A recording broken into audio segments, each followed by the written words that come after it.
नमस्कार दोस्तों तो हम फिर से हाजिर हैं एक नए पॉडकास्ट में। और आज हमारा विषय है, जी हाँ, बहुत ही प्यारा सा विषय है एनवायरमेंट। दोस्तों, आप सब जानते हो दिल्ली में एयर क्वालिटी इंडेक्स का जो लेवल है वो 400 को पार कर चुका है। जी हाँ, एयर क्वालिटी इंडेक्स एक पैरामीटर है जिसके जरिए ये पता लगाया जाता है कि पर्यावरण में ऑक्सीजन की मात्रा कितनी है और कैसी सांस हम ले रहे हैं। और सबसे बड़ी बात यह है कि हर साल दिल्ली की यही समस्या है कि AQI 400 के ऊपर चला जाता है। सरकार रेड अलर्ट घोषित कर देती है, फिर कभी गाड़ियां बंद होती हैं, कभी पराली का रोना रोया जाता है और ये चलता रहता है। लेकिन इसके पीछे क्या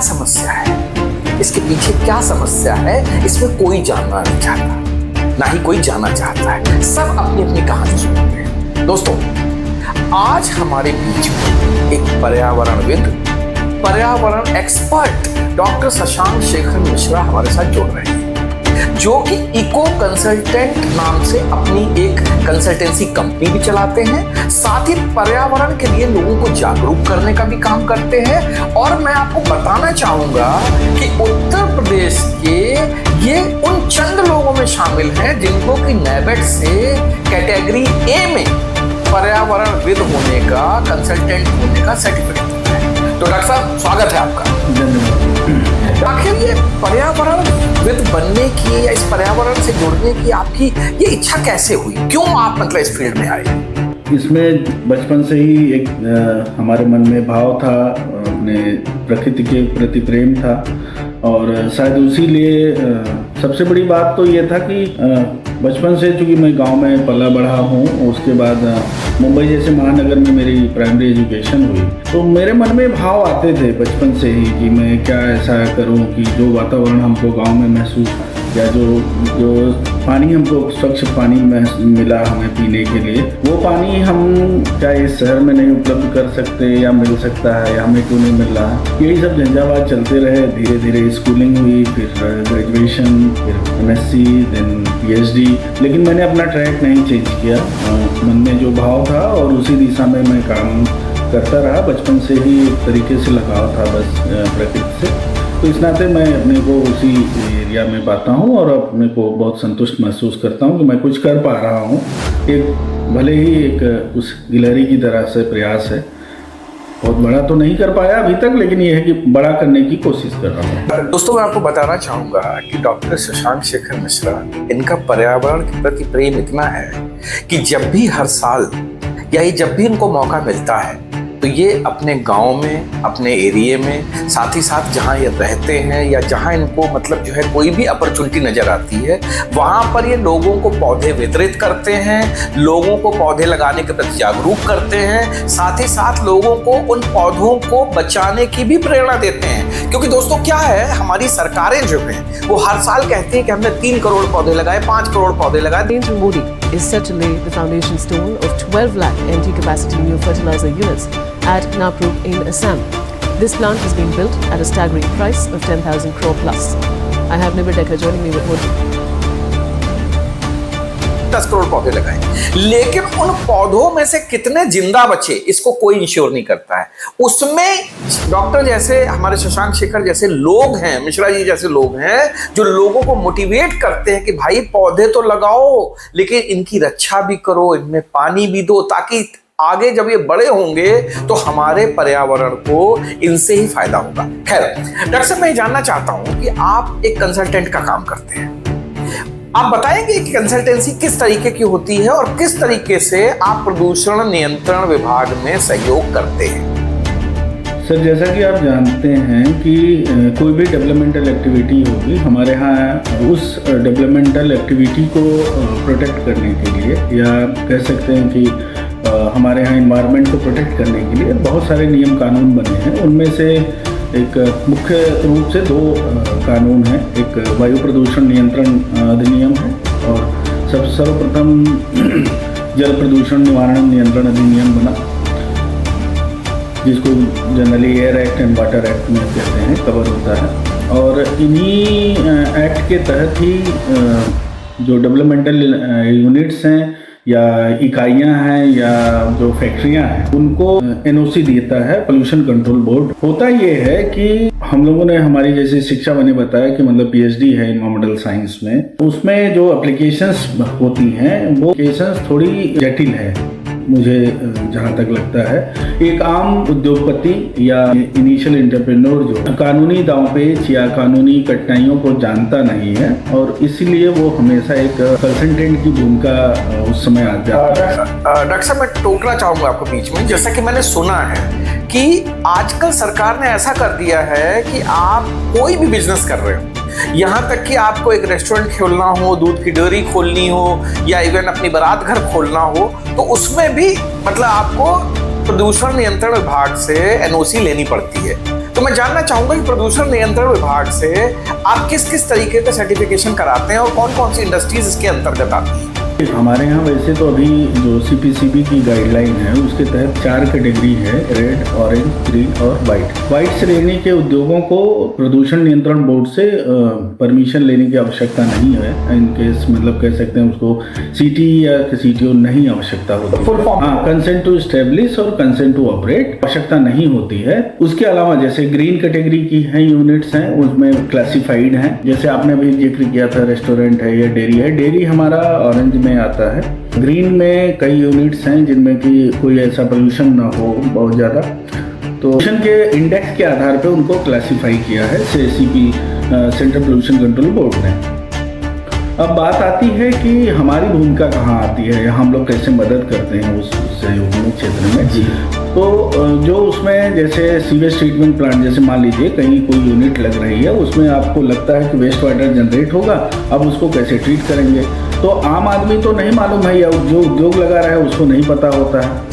तो उन्हीं जैसे सीवेज ट्रीटमेंट प्लांट कैसे बनेगा, क्या लगेगा, उसमें कौन कौन सी यूनिट्स होती हैं, ये हम लोगों को पढ़ाया गया था। हम लोग पानी को कैसे, गंदे पानी को कैसे स्वच्छ बना सकते हैं, ये सब चीज़ें हम जानते हैं और उस कंसाइज वे में हम उस प्रोजेक्ट रिपोर्ट को तैयार करते हैं। हमारा काम बेसिकली प्रोजेक्ट रिपोर्ट को तैयार करना रहता है और हम सहयोग करते हैं उस एप्लीकेशन को भरने में, उस एप्लीकेशन को फिल करने में जो कि पोल्यूशन कंट्रोल बोर्ड मतलब डिमांड करता है एक तरीके से। आजकल सरकार की बड़ी पहल हुई है, ऑनलाइन सुविधा, पहले तो ऑफलाइन जारी होता था, अब ऑनलाइन सुविधा है। एंटरप्रेन्योर चाहे तो वो स्वयं भी भर सकता है अगर उसे संज्ञान है, हमारी कोई आवश्यकता नहीं पड़ेगी। लेकिन ताकि आप जानते हैं जैसे छोटे छोटे सीएससी केंद्र भी खोले गए हैं जो सहयोग के लिए, जनता के सहयोग के लिए रहते हैं, उसी तरीके से हम लोगों की भूमिका आती है और हम लोग उसमें उद्योगपति की मदद करते हैं एक तरीके से। और उस उद्योगपति को जो लीगल रिक्वायरमेंट्स होती हैं, सीवेज ट्रीटमेंट प्लांट के proposals, drawing design, effluent treatment plant के प्रपोजल, वेस्ट वाटर जो जनरेट करेगा उसको कैसे वो ट्रीट करेगा ताकि कि वातावरण में प्रभाव न्यूनतम हो, इन सबको कम करने की दिशा में जो भी प्रयास किया जाएगा उसकी पूरी जानकारी हम उद्योगपतियों को देते हैं और उसको उस रिपोर्ट के माध्यम से बताते हैं कि आपके उद्योग लगने से क्या प्रभाव पड़ेगा और उसको कैसे न्यूनतम आप कर सकते हैं। देखिए विकास, सतत विकास जरूरी है, हमारा ये कहना है कि विकास भी जरूरी है। अगर हम सिर्फ बात करें सिर्फ वातावरण को बचाने की तो दोनों तरफ हमें रोल पर, क्योंकि अगर आप अपॉर्चुनिटी नहीं मिलेगी, लोगों का विकास नहीं होगा, उद्योग धंधे नहीं लगेंगे, तो आप विकास को किस परिभाषित करेंगे। हम वापस उसी पाषाण युग में जाएंगे या उसी अपने नेचर में अगर रहना चाहते हैं तो हमें फिर उसी तरीके से रहना पड़ेगा, जो कि आज संभव नहीं है। आज सबको गर्मियों में सबको एसी चाहिए, ठंडक में सबको ब्लोअर चाहिए, और वो बिजली की अगर उत्पादन करना है तो हमें उद्योग धंधे लगाने ही पड़ेंगे, या उनके अप्लायंसेज अगर हमें चाहिए तो उद्योग धंधे लगेंगे तभी संभव है। तो उनको लगाने के उसकी प्रक्रिया को न्यूनतम किया जा सकता है और उसको करने के लिए हमें ये चीज़ें करनी पड़ेगी। यानी कि डॉक्टर साहब आप उद्योगपतियों के बीच के वो पुल हैं जो उद्योगपतियों और प्रदूषण नियंत्रण बोर्ड जो है उसको जोड़ने की एक कड़ी है। यानी कि उनसे जो भी आपको मतलब एनओसी चाहिए, नो ऑब्जेक्शन सर्टिफिकेट चाहिए, जो भी सर्टिफिकेशन चाहिए वो आप उपलब्ध कराते हैं। डॉक्टर साहब एक चीज़ और भी जाननी है, अभी जैसे मैंने अभी रिसेंटली सुना है कि नॉट ओनली प्रदूषण नियंत्रण बोर्ड जो है जो आपके एनवायरनमेंट से रिलेटेड है, जबकि मैंने सुना है कि अभी भूगर्भ जल के लिए भी, पानी के लिए भी शायद कुछ ऐसा हुआ है कि हर किसी को जो भी कोई भी बिजनेस शुरू कर रहा है उसको पानी के लिए भी परमिशन लेनी पड़ेगी। ये क्या है, जरा समझाइए। ऐसा था कि पहले जो है वाटर एक स्टेट मैटर है।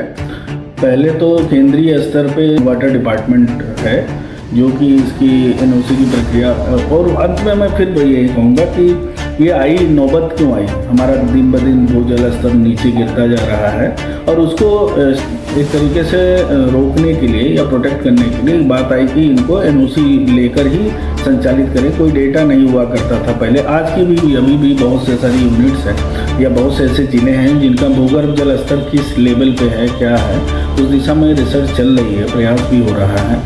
लेकिन ऑथेंटिक डेटा की बात की जाए, अभी किसी से पूछ लिया जाए किसी एजेंसी से, तो वो ये बताने के लिए सक्षम नहीं है कि उसके यहाँ पे कितने उद्योग धंधे संचालित हैं और उनका प्रभाव उस ग्राउंड वाटर पे कितना पड़ रहा है। इन्हीं सबको रेगुलेट करने के लिए कोई भी मतलब सरकार ने इस दिशा में प्रयास किया कि इसको हम पहले तो रेगुलेट करें, और उस दिशा में एमएसएमई की तरफ से प्रयास हुआ। और एमएसएमई ऑर्गेनाइजेशन है, एमएसएमई ने जो प्रयास किया था, उनके कुछ उद्योगपतियों ने भी इसमें पहल करी थी कि सेंट्रल ग्राउंड वाटर डिपार्टमेंट से हमें परमिशन लेने में समस्याएं आती हैं, समय लगता है। तो स्टेट लेवल में सरकार ने उस दिशा में पहल की और यहाँ पे स्टेट रेगुलेटरी बॉडी बनाया और उसमें ग्राउंड वाटर की एनओसी देने की प्रक्रिया शुरू हुई। 10 KL तक में वन टाइम रजिस्ट्रेशन होता है। 10 KL से ज़्यादा यदि आपका विड्रॉल है, आप पानी आपकी आवश्यकता है, तो आपको विभाग से एनओसी भी लेनी पड़ेगी। रजिस्ट्रेशन तो कराना पड़ेगा, एज वेल एज आपको एनओसी भी लेनी पड़ेगी। सेंट्रल ग्राउंड वाटर डिपार्टमेंट ने फिर अपनी पावर जो है डेलीगेट करी है स्टेट ग्राउंड वाटर कमेटी को, और स्टेट ग्राउंड वाटर कमेटी जो है उसमें जिले स्तर पे जो कमेटियाँ हैं वो डीएम साहब की अध्यक्षता में वो जारी होती हैं और उनको एनओसी दी है। अच्छा डॉक्टर साहब, एक बात बताइए, जैसे कि उत्तर प्रदेश के आप बहुत ही सम्मानित, मतलब मैं कहूँगा पर्यावरणविद हैं, साथ ही साथ आपने मतलब पर्यावरण के लिए काफ़ी काम किया है, शोध किया है, और अभी आपको मतलब आप नैबेड से क्लास A सर्टिफाइड मतलब जो है कंसल्टेंट हैं। तो मैं जानना चाहूँगा कि आप किन किन क्षेत्र में अपनी ये कंसल्टेंसी दे सकते हैं? कि अगर हम नैबेट एक्रीडेशन की बात करें तो डिस्टिलरी में है एक्रीडेशन हमारा। टोटल तो 40 सेक्टर हैं, उस 40 सेक्टर में हमारे पास अभी जो है 8 सेक्टर में एक्रीडेशन है। Building, township, mining, distillery, sugar, thermal power plant, metallurgy और सीमेंट, ये 8 सेक्टर हैं जिनमें कि हमें एक्रीडेशन मिला हुआ है। इस एक्रीडेशन का तात्पर्य यह है कि हम इन सेक्टर्स के जो प्रोजेक्ट्स हैं उनको एनवायरनमेंट क्लियरेंस की ज़रूरत होती है। एनवायरनमेंट क्लियरेंस देने की प्रक्रिया MOEF की नोटिफिकेशन या ये जो नोटिफिकेशन है 2006 उसके तहत दिया जाता है, और इसमें एक्रीडेटेड कंसल्टेंट ही इसको रिप्रेजेंट कर सकता है। आम आदमी इसमें अपने केस को प्रेजेंट नहीं कर सकता है। इवन अगर उद्योगपति स्वयं चाहे तो नहीं कर सकता। 2012 में एक उस पर अमेंडमेंट आया था, तब से लेके अब तक जो है बिना एक्रेडिटेड ऑर्गेनाइजेशन के आपको इन्वायरमेंट क्लियरेंस नहीं मिलेगा। तो हम इन 8 सेक्टर में काम कर रहे हैं। दोस्तों मैं आपको एक बात बताना चाहूँगा कि ये जितने भी जैसे आप लोग पढ़ते होंगे प्रोजेक्ट अफेक्टेड पीपल और उनको किस तरीके से गवर्नमेंट कंपनसेट करती है, उनके लिए क्या क्या करती है, उद्योगों को किस तरीके से CSR के माध्यम से उनके लिए काम करना होता है, वो सारी की सारी चीज़ें जो डॉक्टर साहब यानी कि जो as a consultant NABET accredited consultant के रूप में जो अपना पूरा ये मतलब पेपर बनाते हैं, जो अपना पूरा का पूरा प्रोफार्मा देते हैं, जो गवर्नमेंट को अपनी रिपोर्ट देते हैं, उसी बेसिस पे उद्योगों को उन प्रोजेक्ट अफेक्टेड पीपल की मदद करनी होती है, सरकार उनकी मदद करती है, इसी प्रकार की योजनाएं बनती हैं। अच्छा डॉक्टर साहब, एक चीज़ जानना चाहूँगा मैं कि जैसे आप ये सारे उद्योगों को, जैसे आपने बताया सीमेंट उद्योग का आप करते हैं, फैक्ट्रीज का करते हैं, शुगर इंडस्ट्रीज का करते हैं, डिस्टिलरीज का करते हैं, और बिल्डिंग का है, कंस्ट्रक्शन का है, इसके साथ यहाँ पर लोकल लेवल पे मतलब आप जो है मैंने देखा है कि बहुत सारी लोगों की और भी मदद करते रहते हैं। मैं ये जानना चाहता हूँ कि आपकी निगाह में पोल्यूशन के लिए सबसे ज्यादा जिम्मेदार कौन से उद्योग धंधे हैं कि जिनसे कि मतलब जो है सबसे ज्यादा जो है एक हजार्डियस वेस्ट कह लीजिए, चाहे मतलब वाटर ट्रीटमेंट या एफ्लुएंट ट्रीटमेंट के रूप में जिनको मतलब वो क्लीन किया जाए, या फिर एयर के लिए, पोल्यूशन के लिए, सबसे ज्यादा हजार्डियस उद्योग धंधों को आप किस श्रेणी में रखेंगे? हमने जिन 8 सेक्टर की बात करी तो उसमें कैटेगरी की सभी यूनिट्स हैं, बिल्डिंग जिनको इन्वायरमेंट क्लियरेंस की ज़रूरत है, पैरामीटर सीपीसीबी की इंडेक्स के आधार पे बात करें तो सभी रेड कैटेगरी में आती हैं। 8 या 40 जो उद्योग धंधे हैं इनको ऑलरेडी इन्वायरमेंट प्रोटेक्शन एक्ट में रेड कैटेगरी में माना गया था, इसीलिए इन्वायरमेंट क्लियरेंस की ज़रूरत पड़ी। इंडियाई नोटिफिकेशन में इन्हें डिफाइंड है। आपका सवाल था कि जो है इनको हम कैसे आइडेंटिफाई करते हैं, क्या है, तो ऑलरेडी क्लासिफाइड है और उसी आधार पे हम इनको स्टडी करते हैं, इम्पैक्ट असेसमेंट रिपोर्ट बनाते हैं और फिर कमेटी के सामने रिप्रेजेंट होती हैं, ये चीज़ें सबमिट होती हैं और उस आधार पे उनको क्लियरेंस दी जाती है। अच्छा डॉक्टर साहब, एक चीज़ और भी है, अभी मैंने कहीं पढ़ा था कि शायद उत्तर प्रदेश में कुछ ईंट भट्ठे उद्योगों को लेके भी कुछ मतलब जो क्लियरेंस में समस्याएं आ रही थी, तो वो मुद्दा क्या है और आप लोग किस तरीके से उस मुद्दे को सुलझाने की दिशा में अग्रसर हैं? ऐसा था कि 2012 से पूर्व 2012 में एक ईंट भट्ठा मामले आती है 2012 में 27 जून 2012 को, और उसके आधार पे ये नियम आता है कि 1 किलोमीटर जो भी उद्योग नया भट्ठा लगेगा, पूर्व में तो जिला पंचायत की गाइडलाइन के अनुरूप भट्ठे स्थापित एवं संचालित होते थे। पोल्यूशन कंट्रोल बोर्ड उनको एनओसी दे देता था और उन पे जिला पंचायत की उपविधियाँ जो थी वो लागू होती थी। 2012 में रेगुलेट करने के लिए सरकार ने एक नियम अधिनियम बनाया और उसके तहत ही ये भट्ठे स्थापित एवं संचालित होते हैं। 2012 की गाइडलाइन लागू होने से क्या हुआ कि कई भट्ठे जो पूर्व में बिना सहमति लिए संचालित होते थे, उनकी सहमति मिलने में कठिनाई उत्पन्न होने लगी, क्योंकि जो 2012 की गाइडलाइन है उसमें यह है कि 500 मीटर के दायरे में कोई आबादी नहीं होनी चाहिए या 500 मीटर में दूसरा कोई भट्ठा नहीं होना चाहिए। 1 किलोमीटर के जो दायरे में, वैसे नियम तो 1 किलोमीटर में है कि आबादी नहीं होनी चाहिए, क्योंकि भट्ठों से माना गया था कि पोल्यूशन ज़्यादा होता है काले बिना किसी ट्रीटमेंट के, क्योंकि भट्ठा जो है उत्सर्जन करता है बिना किसी एयर पोल्यूशन कंट्रोल सिस्टम के। तो उस समय वो गाइडलाइन बनी थी और उस गाइडलाइन के तहत भट्टे स्थापित एवं संचालित होने लगे। कुछ भट्टों ने उस समय सहमति नहीं ली थी। जिन भट्टों ने सहमति नहीं ली थी, पोल्यूशन कंट्रोल बोर्ड ने उन पर कार्रवाई करनी शुरू की, बंदी आदेश जारी किया और बंदी की कार्रवाई भी हुई। उन्हीं भट्टों द्वारा ये आपत्ति या उनके एसोसिएशन के माध्यम से सरकार के ऊपर प्रयास किया जा रहा है कि उनको रेगुलेट किया जाए कि भट्टे किसी, क्योंकि उनसे भी कहीं न कहीं आजीविका निर्भर होती है। एक भट्टे पे मामून आप जानते होंगे 400 से 500 के करीब लेबर उन पर अफेक्टेड होगी अगर वो भट्ठा बंद हो जाएगा। तो लेकिन अब यहीं पे बात आती है कि हमें पर्यावरण भी सुधारना है, हमें अपने AQI को भी सही रखना है। तो दोनों ही चीज़ों में प्रयास हो रहा है और उसमें सरकार का एक अच्छा पहल हुआ है कि गाइडलाइन में थोड़ी सी शिथिलता बरतते हुए सुनने में आ रहा है कि उसमें अमेंडमेंट्स आ रहा है। 1 किलोमीटर के दायरे को घटा के 800 मीटर किया जाएगा कि 800 मीटर में अफेक्टेड देखा जाए। और जो पूर्व में जिन भट्टों ने सहमति नहीं ली है अब स्थापित एवं संचालित थे 2012 के पूर्व में, वो उनके द्वारा जो इस बात का कोई प्रमाण पत्र उपस्थित किया जाता है या मतलब दिया जाएगा कि अगर 2012 में पूर्व स्थापित एवं संचालित है तो उनको कंसीडर किया जाएगा। ऐसे ही कुछ अमेंडमेंट्स प्रयास मतलब शासन स्तर पर लंबित हैं। अब ये है कि सरकार की मंशा कब होती है, कब जारी करती है, और उसमें प्रयासरत है संगठन अपना।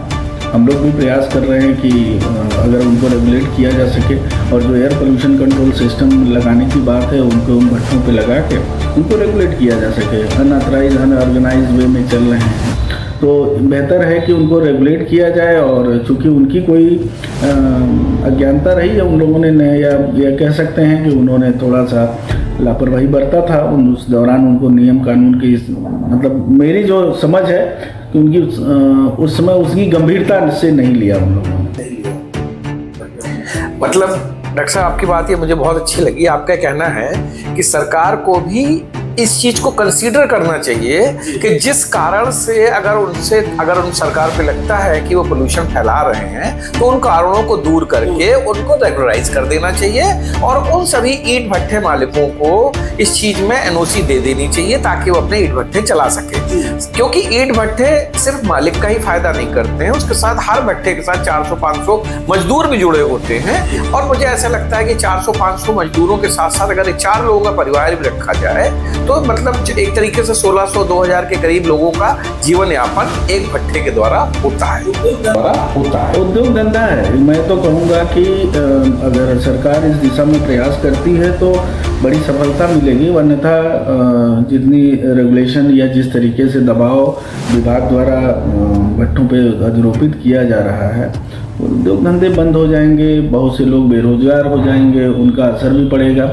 और मेरी अपनी जो समझ है, एक भट्ठे से जो पोल्यूशन होता है या जिसको अगर हम एज ए एनवायरमेंटलिस्ट कहने पोल्यूशन होता है, मैं तो मानता हूँ होता है, बट उसकी जो क्वांटिटी है अगर ओवरऑल और न किसी अन्य उद्योग धंधों से देखी जाए जो उस लगभग नेचर के हैं उनसे कहीं बहुत कम होता है। और अगर हम प्रॉपर उनकी स्टैक हाइट बढ़ाए, मतलब जैसा कि 120 फीट पे आज की डेट में कोई भी भट्टे हैं तो बनते हैं 190 फीट, मोर देन 90 फीट है 120 चिमनी जो उनकी बनती है, उससे जो है न्यूनतम हो जाता है, उसका प्रभाव थोड़ा सा कम पड़ जाता है। तो डॉक्टर साहब एक थोड़ा सा बताना चाहेंगे इसमें कि एयर पोल्यूशन कंट्रोल सिस्टम अगर इसमें वेट स्क्रबर वगैरह इंस्टॉल कर दिया जाए तो एकदम मिनिमम हो जाएगा। तो मेरा सरकार को मतलब एज ए एक्सपर्ट मतलब एडवाइस है, शासन स्तर पे जो लोग भी इसमें इन्वॉल्व हैं, पॉलिसी मेकिंग कर रहे हैं या जो भी इसमें है, तो बेधड़क इसमें ये चीज़ इम्प्लीमेंट कर दें कि एयर पोल्यूशन कंट्रोल सिस्टम को कंपलसरी कर दें, जैसे कि बाकी इंडस्ट्री में है। तो 400 मीटर या जो दूरी वाला जो दबाव है उन भट्टों से हट जाएगा और उससे जो है बाकी जैसे उद्योग धंधे लगाने की जो गाइडलाइन है कैटेगरी वाइज, एयर में चाहे ऑरेंज में है या ग्रीन में है, या चूँकि भट्टा ऑरेंज श्रेणी में आता है तो वो ठीक हो जाएगा। मुझे लगता है कि सभी रेगुलेट भी हो जाएंगे और जो बेरोजगारी की जो समस्या उत्पन्न होने वाली है उससे भी बचा जाए। यानी कि विकास की रफ्तार भी ना थमे, साथ में पोल्यूशन भी ना हो और सभी दोनों पोजीशन जो दोनों पार्टियां हैं वो विन विन पोजीशन पे रहें। बहुत ही अच्छा सुझाव है आपका डॉक्टर साहब। अच्छा डॉक्टर साहब, एक चीज जानूंगा कि जैसे पहले ये एनजीटी नहीं था, जैसा कि मुझे पता है ये नेशनल ग्रीन ट्रिब्यूनल जो अभी आया है, इसके आने से ये मतलब जो है पर्यावरण के लिए इससे बहुत ज्यादा फायदा हुआ है, या आपको क्या लगता है कि मतलब जो है नेशनल ग्रीन ट्रिब्यूनल की मतलब जो भूमिका इस समय चल रही है उसके बारे में आप क्या विचार देना चाहेंगे? नहीं, रेगुलेटरी बॉडी के रूप में तो देखिए ट्रिब्यूनल काम कर रहा है। कई चीज़ें छूट जाती थी, कई शिकायतें पहुंची हैं, कुछ अच्छे मतलब मैं तो कहूँगा कि मतलब ट्रिब्यूनल ने कई फैसले जो है सराहनीय रहे हैं और उन फैसलों की वजह से डेवलपमेंट पे भी असर पड़ा है कहीं न कहीं जो, और सस्टेनेबल डेवलपमेंट की बात आई है। ट्रिब्यूनल होना चाहिए, ऐसा नहीं है कि हम आम आदमी भी अपनी समस्या रख सकता है जो कि कभी अनदेखी की जाती थी निगम द्वारा, बोर्ड द्वारा, सरकार नहीं सुनती थी। तो एटलीस्ट ट्रिब्यूनल आने से अपनी डायरेक्टली मतलब एक तरीके से सरकार की ही पहल है कि उसको लाभ मिल सके, तो ऐसा नहीं। डॉक्टर साहब एक चीज़ मैं जानना चाहूँगा, जैसे एक तरफ आप लोग हैं जो कि लोगों को मोटिवेट करते हैं पेड़ पौधे लगाने के लिए, उनको मेंटेन करने के लिए, और साथ ही साथ आप बीच बीच में वर्कशॉप भी आयोजित करते हैं लोगों को, मतलब इंडस्ट्रीज़ में, ना सिर्फ इसलिए कि मतलब आप कंसल्टेंसी दे रहे हैं बल्कि आप जाके बताते भी हैं कि किस तरीके से आपको जो गंदगी निकल रही है उसका ट्रीटमेंट करना है, किस तरीके से गंदगी को आपको मतलब डिस्पोज ऑफ करना है ताकि पर्यावरण में वो चीज़ ना फैले।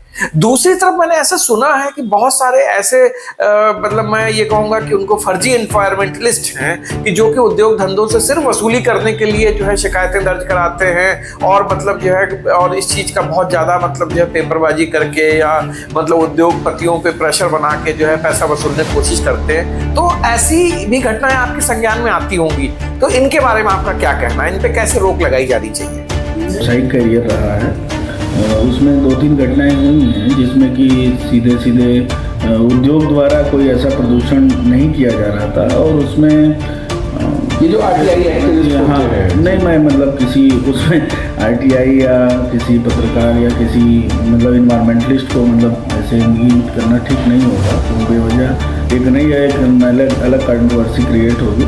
मेरा ये कहना है कि उनको भी सोचना चाहिए और उन उद्योगों को भी थोड़ा सा जागरूक होने की ज़रूरत है। उनको अपने नियम कानून और अपने अधिकारों के बारे में पता होना चाहिए। पता नहीं है तो कुछ अपनी सरकार के द्वारा जो विभिन्न पोर्टल हैं उनके माध्यम से वो जानकारी ले सकते हैं। और उनके द्वारा उद्योग द्वारा यदि कोई मुझे तो अभी तक ज़्यादातर जो भी उद्योगपति मिला है या जो लोग इस दिशा में काम कर रहे हैं सभी मतलब ज़्यादा तक कि सभी, क्योंकि अभी सभी ह्यूमन बीइंग हैं, सब लोग चाहते हैं कि उनका वातावरण शुद्ध हो और उनको जो पानी मिले वो स्वच्छ मिले और इसी दिशा में प्रयास भी करते हैं। और लगभग उद्योग धंधे जो स्थापित करता है वो एक ठीक ठाक अमाउंट इन्वेस्ट करता है। तो जो ट्रीटमेंट फैसिलिटी है उनकी कॉस्ट बहुत ही उस पूरे प्रोजेक्ट कॉस्ट का 2% 5% बल्कि रहता है।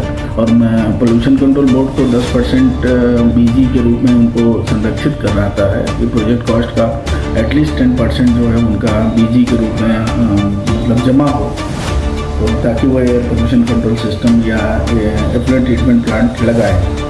जी, तो उनको भी जागरूक होना चाहिए। और साथ ही साथ मैं ऐसे मतलब जो डमी कह सकते हैं ऐसे लोगों से बचने की सलाह दूंगा। और उनको अपने अधिकार यदि पता होंगे तो उनको डरने की आवश्यकता नहीं है और अपना काम कर सकते हैं, वो बेझिझक करें। डॉक्टर साहब आपकी बात बिल्कुल सही है और इस चीज के मैं भी मतलब मैं मानूंगा। और साथ में सभी लोग जानते हैं, जैसे कई दफे ऐसा होता है कुछ उद्योग हैं वो अपने उद्योगों से कुछ मतलब इतना गंदा पानी जो है नदियों में छोड़ देते हैं कि मछलियां मर जाती हैं। जैसे अभी आपने सुना होगा कि इंदौर में प्रदूषित पानी जो चला गया उसकी वजह से न जाने कितनी डेथ हो गई, घर बर्बाद हो गए। तो ये तो होता है कभी कभार। आपने मतलब भोपाल गैस कांड हम लोगों ने सबने मतलब बचपन से सुना हुआ है कि इसी वजह से, और भी बहुत सारे ऐसे कांड हुए हैं जिनकी वजह से। अच्छा, अब मैं जानना चाहूंगा डॉक्टर साहब कि हर साल दिल्ली में AQI जो है 400-500 चला जाता है और ये सर्दियां शुरू होते ही ये प्रॉब्लम शुरू हो जाती है। पहले तो ये था कि साहब दिवाली के पटाखे छूट रहे हैं उसकी वजह से ऐसा होता है, चलो जी सुप्रीम कोर्ट ने दिवाली के पटाखे भी बंद करवा दिए, फिर लिमिटेड क्वांटिटी में करवा दिए, वगैरह वगैरह ही चलता रहता है, मतलब हिट एंड ट्रायल चल रहा है। लेकिन इसके बावजूद जो है हवा जो है वहां की खराब है और AQI 400-500 के बीच में झूल रहा है। क्या कारण हो सकता है इस मतलब जो ये पोल्यूशन जो इतना फैला हुआ है दिल्ली में, इसके पीछे आप क्या कारण देखते हैं? देखिए, जो ठंडे के दिनों में आप भी जानते हैं कि हमारा जो एटमॉस्फेरिक प्रेशर है वो मतलब एक तरीके से टेम्परेचर काम स्टेज में आ जाता है। और सबसे बड़ा जो AQI बढ़ने का मेन रीज़न होता है पर्टिकुलेट मैटर होते हैं, सस्पेंडेड पर्टिकुलेट मैटर होते हैं। और ये सस्पेंडेड पर्टिकुलेट मैटर न तो पटाखे से आते हैं और न ही उद्योग धंधे से आते हैं। सस्पेंडेड पर्टिकुलेट मैटर हम और आपके जो वेहिकुलर इमिशन है और सड़क पे जो फाइन पार्टिकल होता है, जब गाड़ियाँ ट्रेवल करती हैं तो गाड़ियों के ट्रेवल करने से जो घर्षण से जो पार्टिकल मतलब डस्ट मौजूद होती है वो और फाइन होती जाती है, वही डस्ट इमिशन के रूप में आती है। और इस वजह से आपका AQI जो है वो बढ़ जाता है। अभी यही हवा चल जाए, यही बारिश हो जाए, वो सेटल डाउन हो जाएगा, कोई दिक्कत नहीं होगी। लेकिन चूंकि मौसम ही इस तरीके का रहता है और मैं पिछले जितना मैं दिल्ली को समझ पाया अभी तक उसमें, चूंकि दिल्ली सेंट्रल जो कैपिटल है, सबसे ज़्यादा वेहिकुलर मूवमेंट है वहाँ पे, सबसे ज़्यादा पोल्यूशन का मतलब पॉपुलेशन का लोड है। तो उसको जब तक कंट्रोल नहीं किया जाएगा it can not be change, ये होता रहेगा।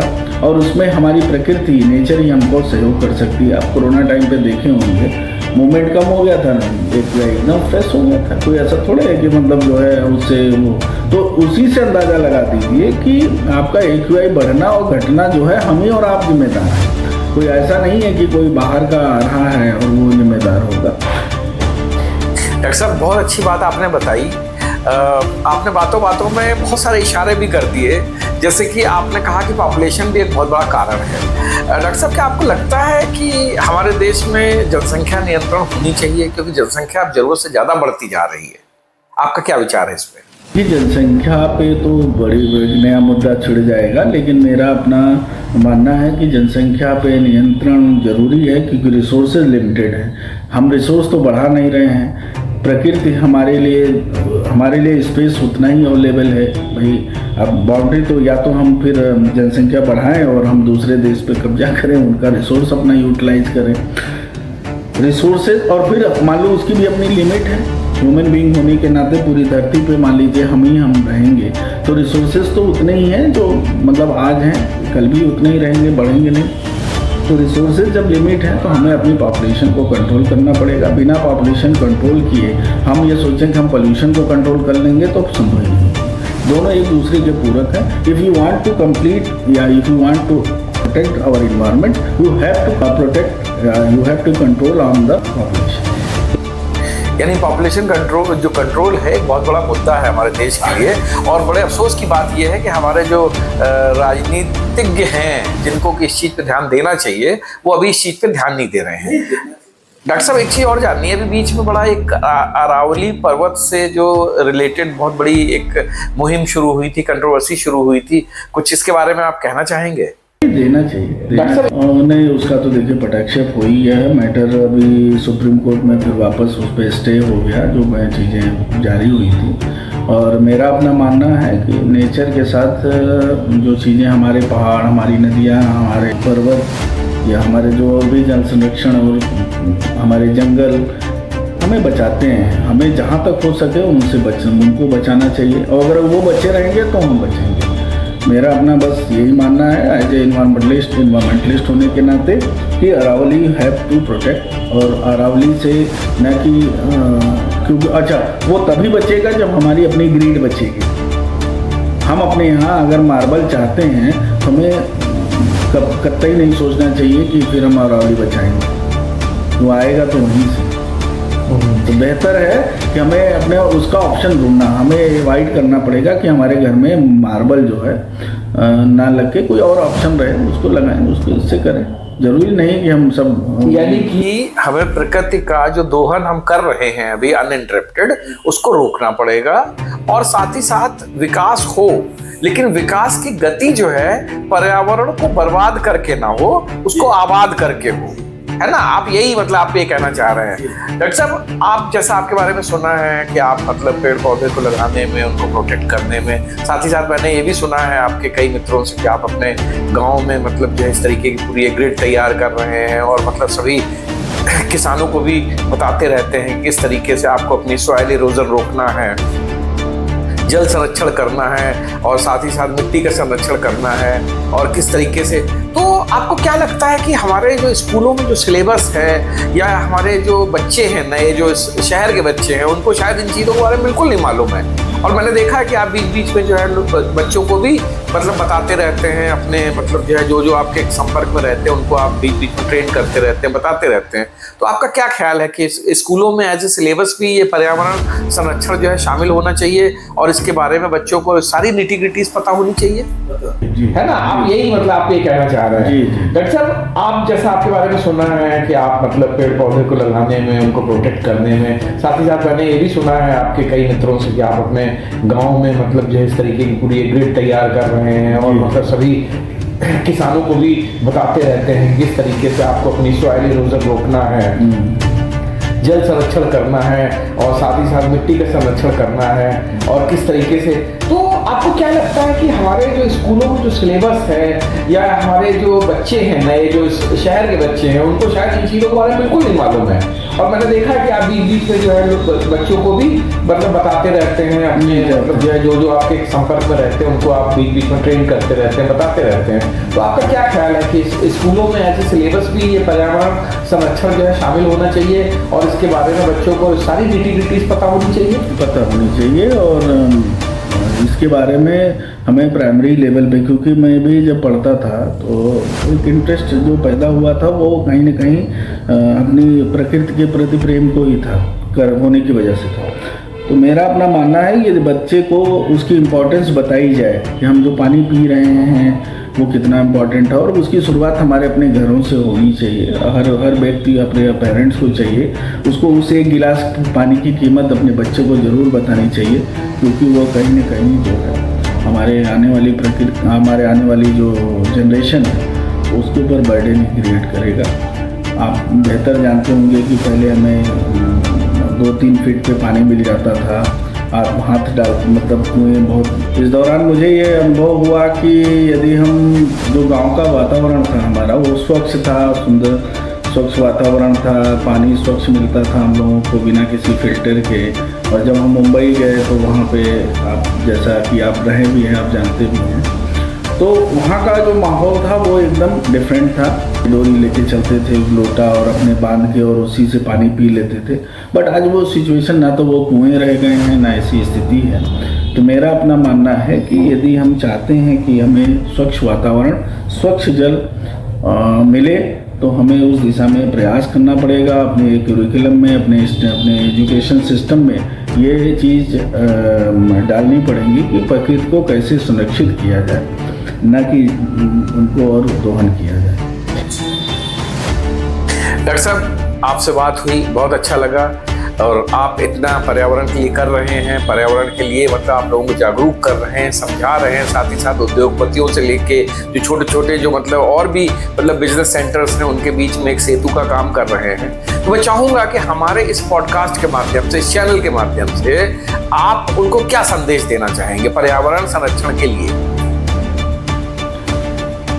संदेश तो मेरा बस यही है कि हमें जहाँ तक ज़्यादा से ज़्यादा अपनी जो नेचुरल रिसोर्स हैं उनको प्रोटेक्ट करें, उनको बचा के रखें। आने वाली पीढ़ी को हम कुछ दे सकेंगे।